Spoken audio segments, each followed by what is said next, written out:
adoración eucarística. Él tenía muy claro en su vida desde muy chiquito que muy poco faltaba misa y sabía que esa era como la clave para la santidad, para ese kit de la santidad. Y a veces hay un libro que hay una entrevista al párroco de la parroquia de Milán donde él asistía, que se llamaba Santa María Secreta, Monseñor Poma se llama, y el párroco decía, muchas veces le preguntaba a Carlos, ¿cómo rezás? ¿No? Porque o mucha gente le preguntaba, ¿cómo rezás? ¿Qué haces todo tanto tiempo frente a la Eucaristía?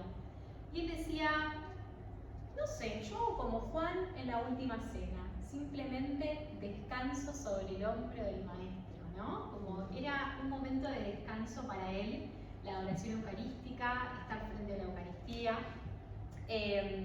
Después, bueno, también, por supuesto, las similitudes que hubo también en las fechas de la vida de Carlos con la Virgen María también marcaban una presencia muy fuerte de la Virgen en su vida. El rosario diario, también decía, el rosario es como una escalera para subir al cielo. Y otra de las frases también famosas de él es como María es la única mujer de mi vida. No para que la abuela ni la mamá se pongan celosas, pero eso decía sobre María.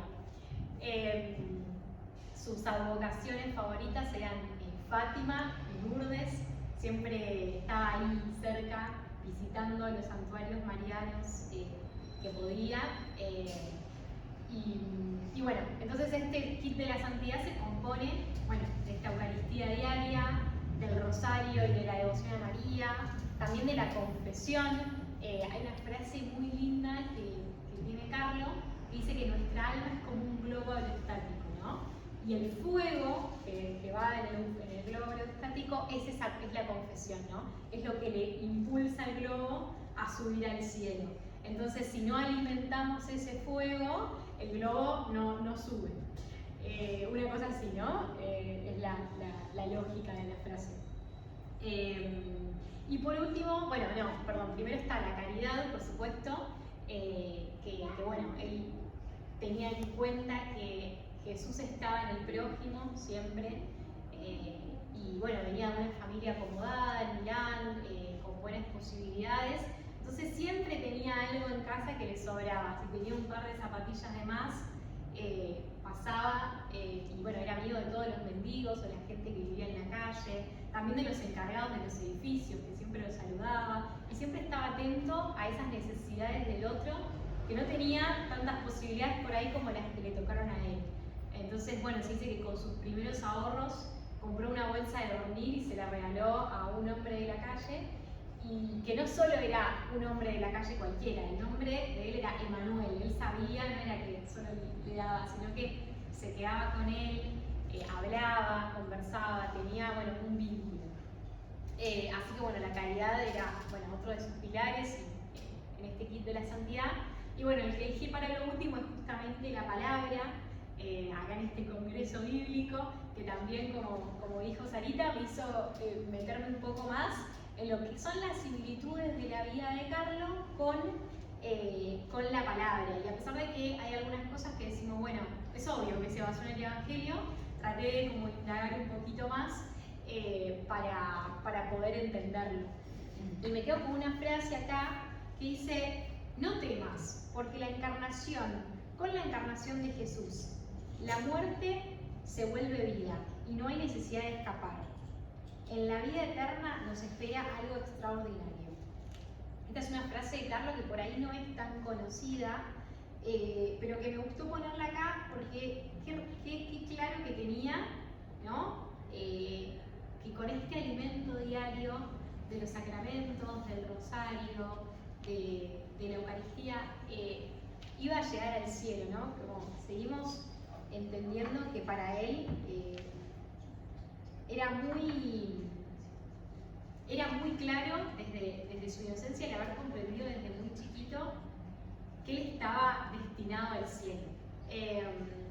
Bueno, yendo a, ya lo que es el Evangelio, este cura que les contaba, que es el párroco de Santa María Secreta,